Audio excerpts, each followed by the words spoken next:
So the other thing about blood tests is that even though your child may have inflammation in many joints, maybe 3, 4, 5, or even 10 joints, there are times when the blood test for inflammation levels may even be normal. So that gives us a false negative result, which means that, oh, you have false hope that the child doesn't have arthritis because the blood test is normal. And then you go on thinking that the child does not have arthritis, it is left untreated. And over the years, there have been multiple cases like that. The child only comes to attention after 2 or 3 years when someone actually commented, why are all the joints starting to get bent and cannot be straightened? So by then, there would already be some deformity and permanent damage that happens. So do not think anymore that we can only diagnose arthritis from blood tests.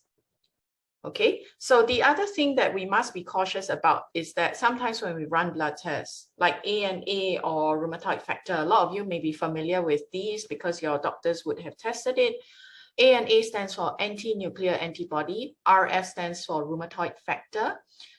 Running these blood tests routinely when your child doesn't really have arthritis on physical examination may just increase anxiety, as having these antibodies does not equate to having arthritis. Okay, there are healthy people walking around, many healthy people walking around with a positive ANA, and they do not have any autoimmune diseases.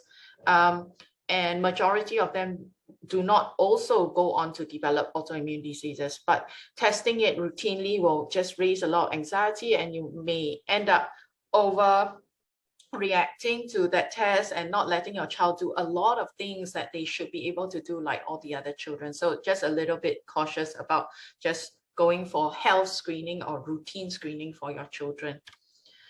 That being said, even though I said blood tests are not particularly diagnostic for arthritis, we do use imaging scans such as ultrasound or MRI to confirm if certain joints have arthritis. This tends to be the joints that are less easily examined and accessible, such as the hips, spine, or pelvis. They're deeper inside. For the knee, elbow, fingers, ankles, your doctors can always detect arthritis quite easily by physical examination. So most of the time, they don't actually need a scan for that. Secondly, X-rays. A lot of parents ask me about X-rays. Can we do X-rays to detect arthritis? The question is no. X-rays only look at your bones. They do not look at the joints, which is the space between the bones, okay?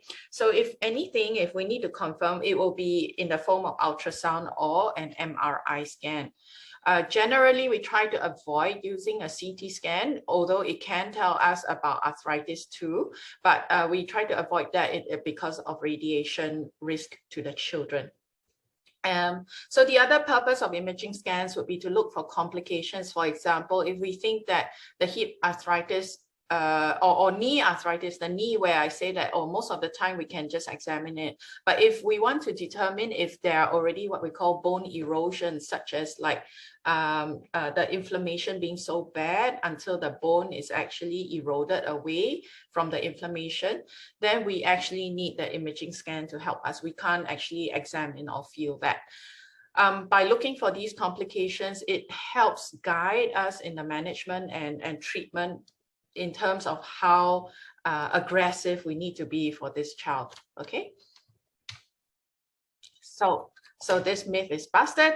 We cannot diagnose arthritis with blood tests, and neither can blood tests tell us how bad the arthritis is. Okay.